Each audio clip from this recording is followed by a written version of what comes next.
Oh, together we are again today. Good to see you. I'm right up close, so you can get a good look at me, and I can feel like, okay, well, here we are again. Today, I want to talk with you about anxiety. And I'm going to give two examples and talk about these two examples, and that will be our event today. Start out with our standard reminder about truth. You shall know the truth, and the truth shall make you free. Well, for example, free of anxiety, fears. Um, of course, we don't want to take those down to zero. They have some evolutionary purpose that's necessary in our lives. We don't want that function to just stop. Neither do we want that function to interfere with our communion with God. So the truth that is making us free. Someone asked me, how are you doing today, Jeff? I say, joyous and grateful, except when I'm not. So the truth that is making us free is that we are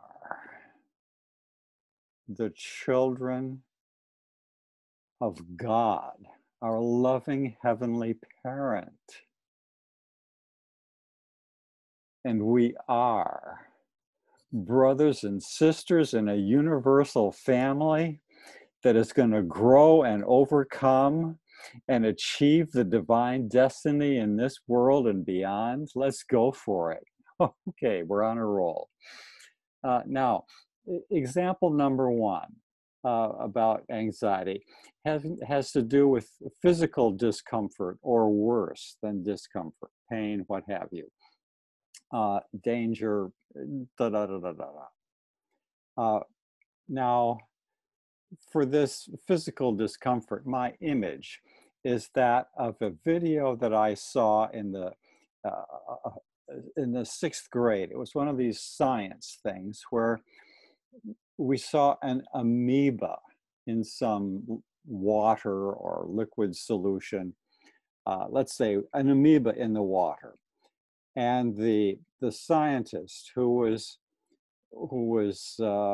featured in this experiment approached the amoeba with a pin or a needle, and as gently as possible touched the surface of the membrane of that one-celled organism, and immediately it recoiled. All right, that's all I need of the amoeba story at the moment. There's an instinctive recoiling from discomfort, even if it's as minor as can be. It's amazing what little things can trigger our anxiety and our fear and our uncertainties and our insecurities. It's amazing how little they can be, as well as big things that we really do need to be prudent about and face, and here it is. I think we need to face the little ones too. I did some of that this morning, and that inspired my my choice of topic today. Okay, now we as non-amoebas, have to tell the rest of the amoeba story. After that, the second thing that the scientists did with this amoeba was to place a tiny morsel of food in front of it, and withdraw the hand and so on, and then the amoeba immediately surrounded that little morsel of food. How cool is that? All right, but now as human beings, we have the capacity to accept the needle and go with it rather than recoil, and to say no to the food, because we've already had 2 pieces of pie or whatever it is. Um, so, all right. So yesterday I was at the doctor's office and it was time for, blood work, blood work. And I, I had been thinking recently about how, sometimes cooperation with the medical this and that, don't we know it in this season of public health emergencies?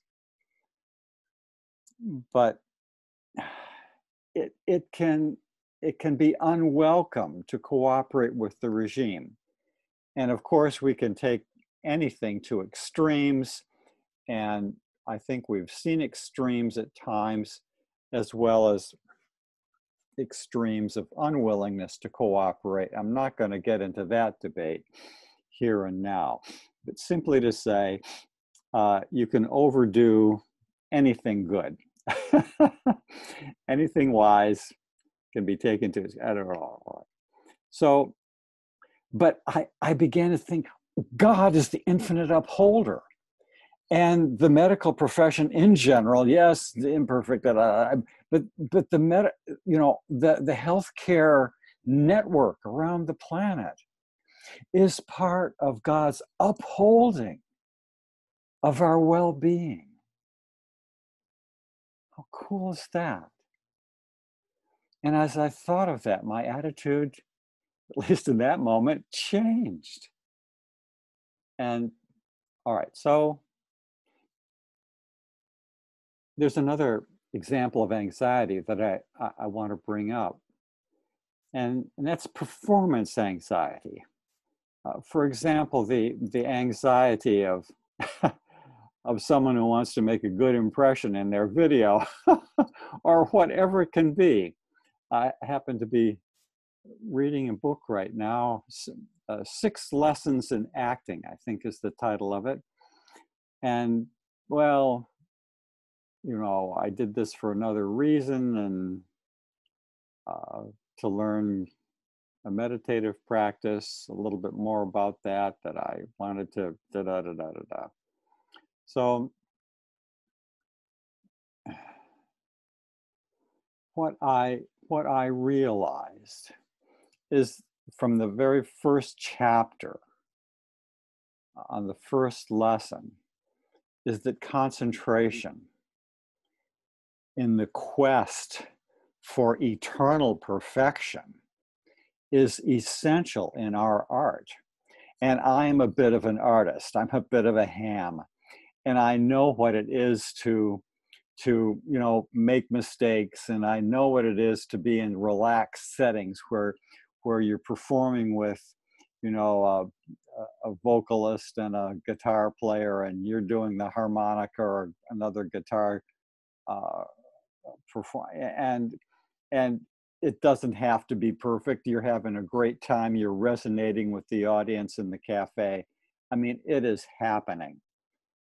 And I think that performance anxiety is about other people seeing our imperfections. And looked at in one way, we're just one big pile of imperfections. Well, all right, but perfectionism is this anxious drive to look good. But true goodness, the goodness that dispels anxiety, is divine goodness. It comes into action and wants to do good to others, and it has a positive, beneficent momentum.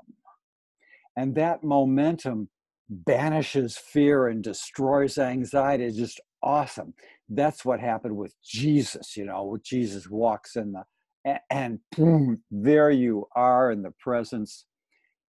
And so that's the cure for that one. And when we're on the receiving end, and if you realize this, that we're all artists in some way, we're all on the stage, we're all being looked at by others, being noticed, although we tend to exaggerate the extent to which we're being noticed and looked at, and so on. But the happy child, the beautiful child, just goes for it, and learning to walk falls down joyously and keeps going, or whatever it is. There's a momentum. The child is not consumed by performance anxiety. And as we let go of perfectionism and of concern about what others think, and just embrace our deep engagement in the truth of what it is that we're doing, of what it is that we're saying. And now I'm thinking of Jessica Summers Driver's awesome book, Speak for Yourself. It's about public speaking, but it's about any creative activity whatsoever. It's back in print, under $12, as I recall. It's a priceless gem. As you focus on what it is that you're bringing to the other, if you're caught up in that, you forget about this concern of how others are viewing you. And so, divine purpose, divine truth motivates our sense of what we're doing and our desire to do good to others and our desire to apply the golden rule of treating others as we want others to treat us. Even as Jesus invited us to love one another as he loved us, even the night before the supreme revelation of love on the cross. And so for now,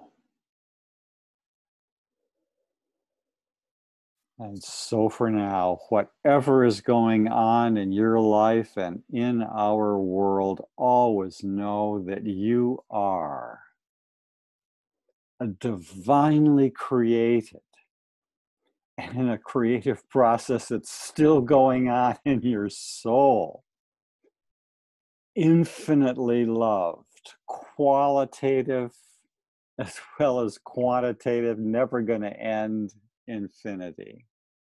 Spiritually indwelt, the presence of God in you. How cool is that? In us. Distributed around wherever we meet another brother or sister, there is the presence of God within. Evolutionary, yes. That means all our fears and anxiety, yes, all right. All that imperfect, yes. But it also means the Creator said, let us make mortal man in our own image. This was a project that started well upon this earth. Things got messed up, but that good start was not our destiny. Our destiny is going to happen. If you believe in that, okay, evolutionary, free will, sons and daughters of God, we are. Always know you are an evolutionary, free will, son or daughter of God, infinitely loved, divinely created, spiritually indwelt. All the best to you. Good day, today and always. Amen.